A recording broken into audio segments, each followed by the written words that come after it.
The strong protect the weak. Then the weak get stronger and help those weaker than themselves. That is the law of nature. What's going on, guys? Rizaza here, an aspiring psychologist and your guide to anything psychological in anime and other series. For this delving expedition of ours, I can say that we will not just be skimming the surface of the iceberg as we head on to dive into the deepest drives and urges of the ever-gentle, calm, kind, and empathetic Kamado Tanjiro, the main character of the Demon Slayer series. Just a word of caution, there will be major spoilers within this video, so click away to some other delving expedition of ours if you do not want to be spoiled. Now, without further ado, let the delving begin. Kamado Tanjiro is described as a gentle and kind individual whose main objective was to turn his sister Nezuko back into a human as she was turned into a demon by the Demon King Kibutsuji Muzan. The very existence that causes tragedy after tragedy, and the very one that slaughtered Tanjiro and Nezuko's family. After a fateful encounter with Tomoyo Hagiyu, a member of the Demon Slayer Corps that was touched by the strange behavior of Nezuko for a demon, and her brother's desire to protect her no matter what, Nezuko was spared from a swift death as Giyu sent Tanjiro along with his sister to a perilous journey with the siblings set on finding a cure to the very existence of demons and to eradicate Kibutsuji Muzan. Despite the excruciating times of agony and pain of their quest, Tanjiro remained kind and empathetic not only to other members of the Demon Slayer Corps that he met, but even to the demons that he is said to kill as well. Though this is a common trait among other shonen anime protagonists, something is rather strange about Tanjiro as he walks the thin border of his innate kindness and his newfound rage. How long will he bury these feelings deep down within him? As we begin to get serious about this delving expedition, I introduce you to the famous school of thought of psychoanalysis that was founded by Sigmund Freud. The next part of the video will be spent on giving you an overview of psychoanalysis and its concepts, for this will be vital for our explanation of Tanjiro's behavior. This may seem a little new to you, but hey, as I said, I shall be your guide. As we followed the writings of Sigmund Freud, he believed that the mental life of an individual is divided into two levels, the conscious and the unconscious. The conscious is defined as the mental elements in awareness at any given point in time. For example, you are conscious that I am speaking right now and is asking you to hit that like and subscribe button for you to learn even more in the future episodes of this series. So, yeah, just do it. Just do it. The conscious can be considered just the tip of the iceberg, or in this context of ours of the Demon Slayer series, this would just be compared to those lower tier demons at the beginning of the show.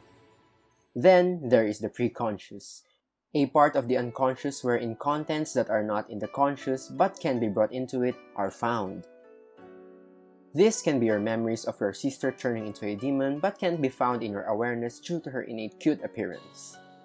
Lastly, there is the unconscious. This is the level that contains all of an individual's drives, urges, or instincts that are beyond awareness but nevertheless motivate most of our words, feelings, and actions. In the case of Tanjiro, I believe that his rage and anger for demons is buried deep within his unconscious as his kind nature always prevails over his actions. If we were to make an outline of Tanjiro's mental life using this iceberg, his conscious awareness and actions would be the tip. The deeper portion would be his memories of his family, the techniques that he can use in battle, and the teachings of Urokodaki and his father, Tanjiro. As we finally reach the unconscious, I believe that his deep-rooted hatred for demons and the desire for the eradication of Kibutsuji Muzan is located in this level of mental life. But why is Tanjiro's rage buried deep within his unconscious instead of it manifesting on his conscious awareness?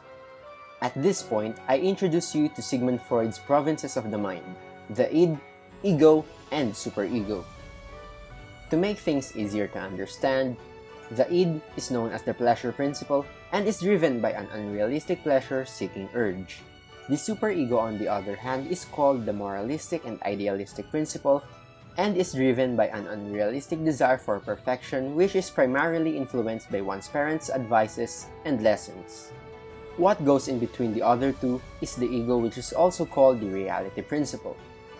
This province of the mind is the only one that is in contact with reality and is in between the incompatible but equally unrealistic demands of the id and the ego. What happened to Tanjiro is that his moralistic principle, the superego, tells him to stand with his moral beliefs and empathize with those demons who were once human and were just victims of Muzan himself. His pleasure principle, on the other hand, the id, wants him to exact revenge upon those demons that slaughtered many families, including his own. This incompatibility of demands resulted for Tanjiro's ego to be anxious and undergo repression of an impulse. In this case, he unconsciously decided to bury deep within him the unconscious rage and hatred he feels, ultimately, to Muzan.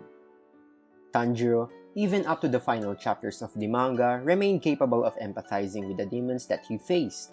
But when the time came and he was able to confront the cause of his and his friend's misery, the Demon King Muzan, the gentleness of his eyes vanished, and it is replaced with eyes that shows nothing but hatred and anger. It is at this time that his id took over his ego and set aside the demands of his moralistic superego. He seems to be ever gentle and kind of an individual.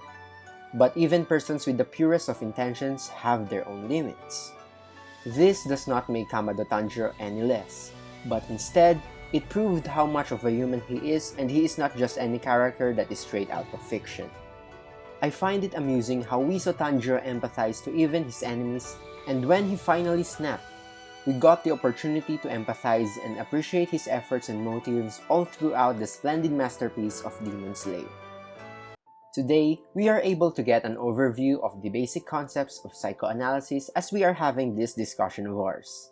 I hope that you were able to learn something new while enjoying this talk that we had. Impart knowledge to a friend by sharing this video.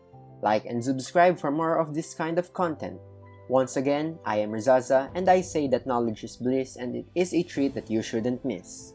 Stay safe and keep the curiosity alive.